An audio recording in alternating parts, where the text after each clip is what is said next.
अस्सलामुअलैकुम, मैं असदुल्ला खान हूँ। इस्लामाबाद हाई कोर्ट में एक तहलका खेज डेवलपमेंट हुई है। बिल आखिर लावा फट गया है। बिल्कुल सही लिखा है साकिब बशीर साहब ने कि लावा फट गया है। वो लावा जो बहुत अरसे से पक रहा था वो बिल आखिर फट गया और सामने आ गए हैं खुलकर इस्लामाबाद हाई कोर्ट के 6 जजेस।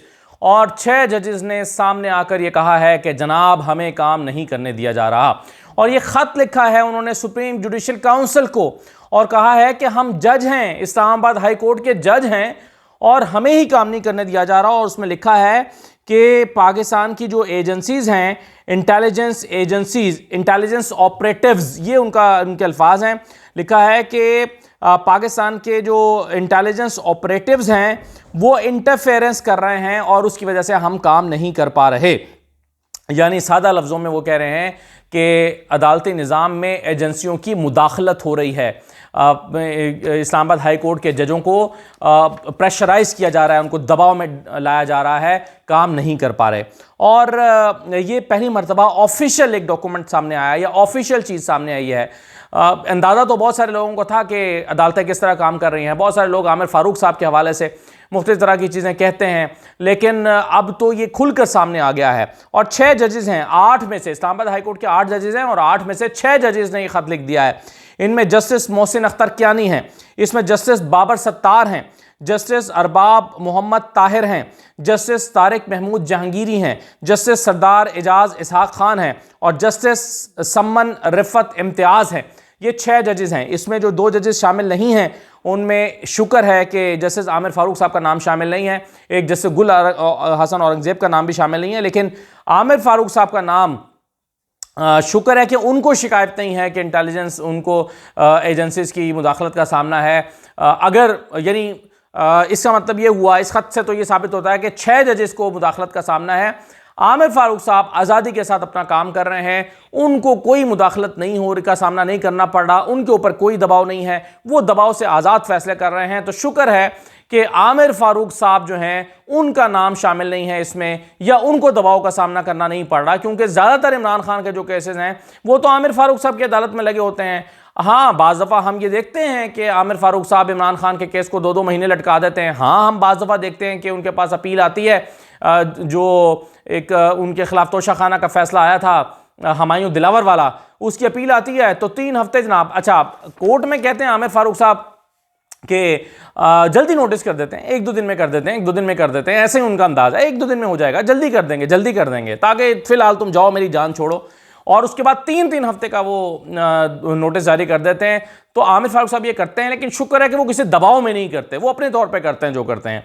आमिर फारूक साहब इमरान खान के हवाले से अपीलें लगती हैं या उनके पास कई मामला आते रहे हैं। हमने यहाँ तक कि हमायूं दिलावर साहब के पास जब केस चल रहा था तो उसमें एक केस था कि जी हमें हेयरिंग नहीं दी गई प्रॉपर, हमें सुना नहीं गया, हमें हक़ समाअत हमसे ले लिया गया।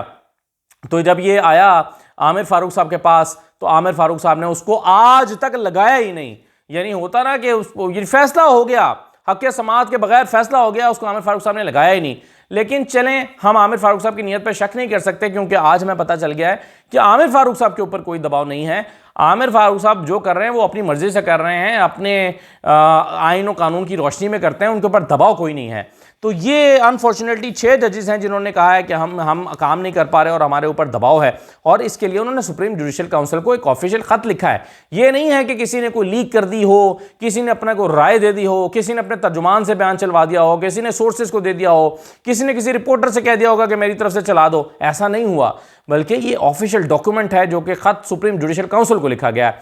अब सुप्रीम जुडिशल काउंसिल की में सुप्रीम कोर्ट के जो जजेस और बाकी हाई कोर्ट के जजेस बैठे हैं, अब आपको देखना यह होगा कि काजी फाइज ईसा साहब इस बात को कितना संजीदा लेते हैं, क्योंकि जब उनके पास जस्टिस मज़ाहिर अली अकबर नकवी का केस आया था तो उसमें तो उसको तो उन्होंने बहुत संजीदा लिया था।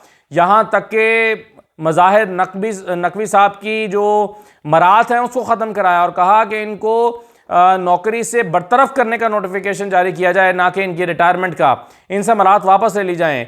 अब यानी वो मामला भी सुप्रीम जुडिशल काउंसिल के पास आया था और ये मामला भी सुप्रीम जुडिशल काउंसिल के पास गया है। अब देखना है कि काजी फाइज ईसा साहब अपनी जुडिशरी को आज़ाद करवाने के लिए, जो कि इन बकौल 6 जजेस की आज़ाद ही नहीं है, जुडिशरी इन 6 जजेस के बकौल आज़ाद नहीं है। तो इस जुडिशरी को आज़ाद कराने के लिए काजी फाइज ईसा और इस हाई कोर्ट के चीफ जस्टिस, जिन पर अपने ऊपर कोई दबाव नहीं है लेकिन उनके दिगर जजेस पर दबाव है, तो वो आमिर फारूक साहब अब क्या करते हैं देखना ये है। इम्तहान यहां से शुरू होता है काजी फाइज ईसा का, और इम्तहान यहां से शुरू होता है जस्टिस आमिर फारूक का, कि वो अपने इन 6 जजेस को आज़ाद कराने के लिए करते क्या हैं। अब आप देखिए कि कितना मुज़िका खेज बात है।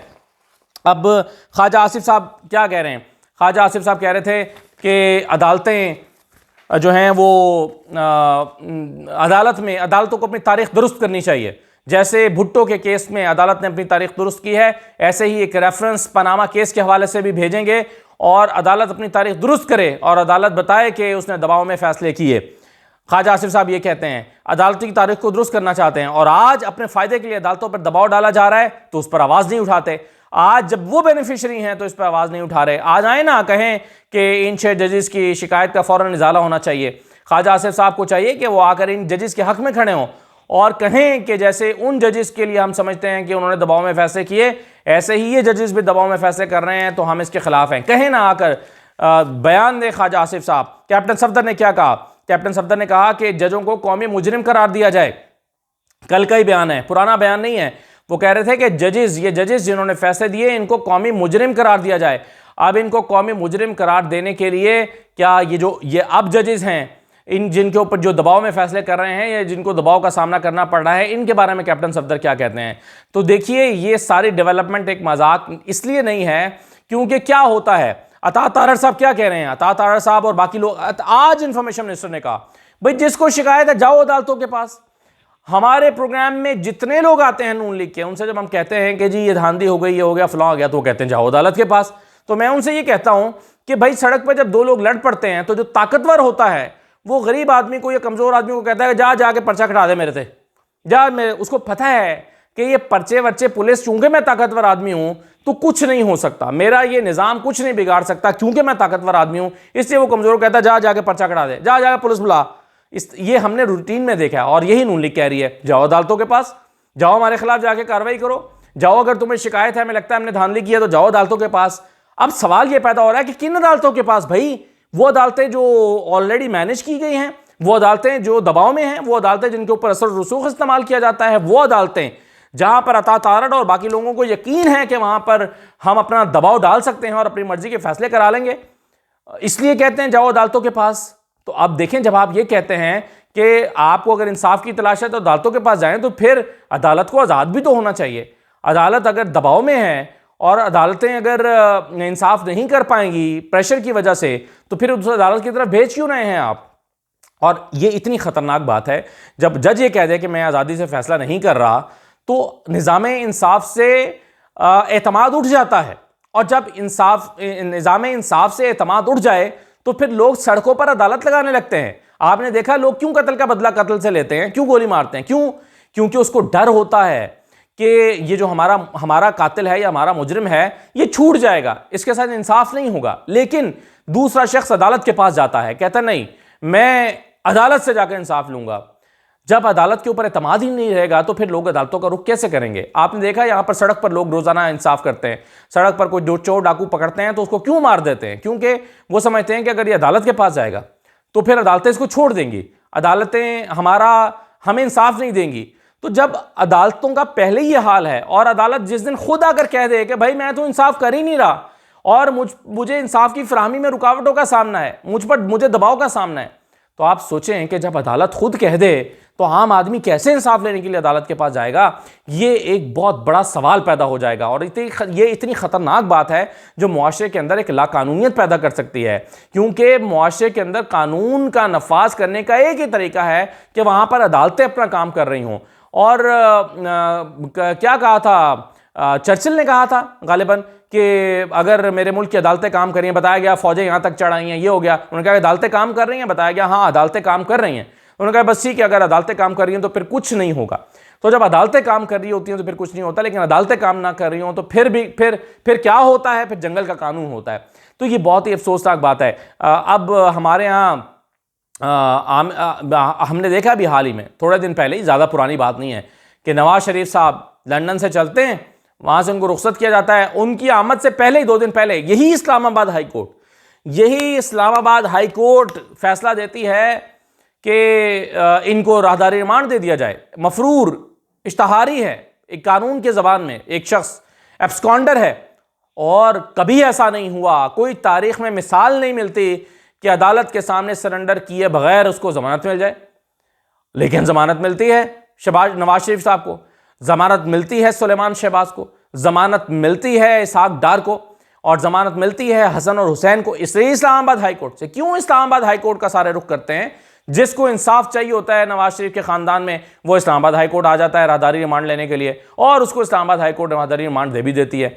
उसको आमिर फारूक साहब की अदालत से इंसाफ मिल भी जाता है। चलें, ये तो शुक्र है कि आमिर फारूक किसी दबाव में ये नहीं करते। अगर वो किसी दबाव में कर रहे होते तो फिर तो बहुत ही अजीब और गरीब सूरत हाल हो जाती। आमिर फारूक साहब अपने ज़मीर के मुताबिक, अपने कानून और इंसाफ के मुताबिक फ़ैसले करते हैं, तो ये तो बहुत अच्छी बात है। लेकिन ये कैसा इत्तफाक है कि आमिर फारूक साहब का नाम इन 6 जजेस में शामिल नहीं है जिनको दबाव का सामना है, और आमिर फारूक साहब जो हैं वो उनसे सब लोग रिलीफ मांगते हैं, ख़ास तौर पर नून लीग के लोग सब उनसे रिलीफ मांगते हैं।